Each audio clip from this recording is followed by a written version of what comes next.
நகரத்தை அழகுபடுத்துகிறேன் என்கிற பெயரில் பல்லாயிரக்கணக்கான குடும்பங்கள் அரசாங்கத்தாலேயே சென்னைக்கு வெளியே கொண்டு போகப்பட்டு மறு செய்யப்பட்டிருக்கிறார்கள். உதாரணத்துக்கு கண்ணகி நகர் எடுத்திங்கன்னா ஏறத்தாழ 25,000 குடும்பங்கள் அங்கே இருக்காங்க. 10க்கு 12 100லேருந்து 120 அடி சதுர அடி உள்ள வீடுகளைத்தான் இந்த குடும்பங்களுக்கு அவங்க கொடுத்துருக்காங்க. கவர்மெண்ட் அந்த காலத்தில் கொடுத்துருக்காங்க. அதில் வேலை 2 குடும்பத்துக்கு சேர்ந்து ஒரே கழிப்பறை என்பது இருக்கிறது. இதெல்லாம் என்ன, யார், எந்த அதிகாரி யோசனை சொல்கிறாங்க?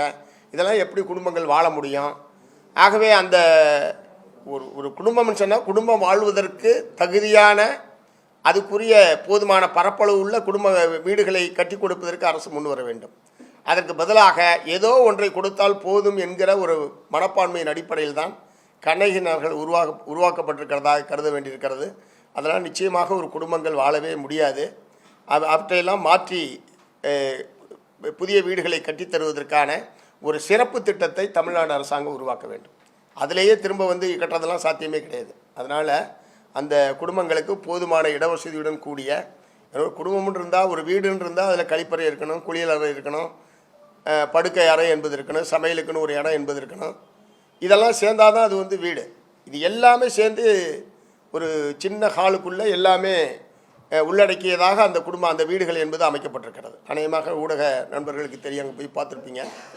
அது இப்போ கண்ணகி நகர் கார்த்திகா அவர்கள் அந்த தங்கப்பதக்கம் பெற்றதற்கு பிறகு உலகத்தினுடைய கவனத்தை கண்ணகி நகர் ஈர்த்திருக்கிறது.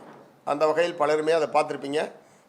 ஒரு கொஞ்சம் கூட ஏற்கத்தக்க ஒரு குடியிருப்பு வசதியாக அது இல்லை. ஆகவே அது மாற்றப்பட வேண்டும் என்பது உட்பட இந்த மாதிரி பெருஞ்சேரி பல பகுதிகளுக்கு குடியமர்த்தப்பட்டிருக்கிறார்கள்.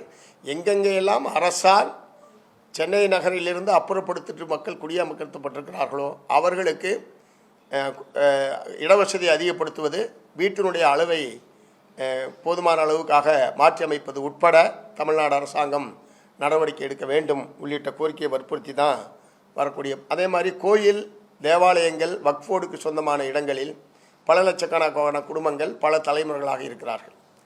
இதில் இந்து அறநிலையத்துறை கூடுதலாக வரி விதிப்பது, வரி கட்டலைன்னா அபராதம் போடுறது, பல லட்சம் ரூபா அபராதம் போட்டு கட்டலைன்னா வெளியேற்றுறது. இத்தனைக்கு சொல்லப்போனால் இடம் மட்டும்தான் அவங்களுக்கு சொந்தம். அதில் இருக்கிற கட்டுமானங்கள் எல்லாம் சம்பந்தப்பட்டவர்கள் பல லட்சம் ரூபா பணம் செலவழித்து கடையை கட்டுறதோ வீடு கட்டுறதோ வாழ்ந்து கொண்டிருக்கிறார்கள். ஆனால் கட்டிடத்திற்கு சதுரடி கணக்கில் வாடகை போடுவதெல்லாம் ரொம்ப அநியாயம். வேறு யாருமே அந்த மாதிரிலாம் பண்ண மாட்டாங்க. தரை வாடகை என்றால் தரை வாடகை வசூலிக்க வேண்டுமே தவிர நாம் போட்டு கட்டின போய் வீட்டுக்கு அவங்க வரி வசூலிக்கிறது என்ன அர்த்தம் இருக்குது? ரெண்டாவது, அந்த இடங்களை எல்லாம் அந்த மக்களுக்கு ஒரு கரைய தொகையை தீர்மானித்து தவணை முறையில் பெற்றுக்கொண்டு சொந்தமாக்க வேண்டும் என்பதை நாங்கள் நீண்ட காலமாக வற்புறுத்தி வருகிறோம்.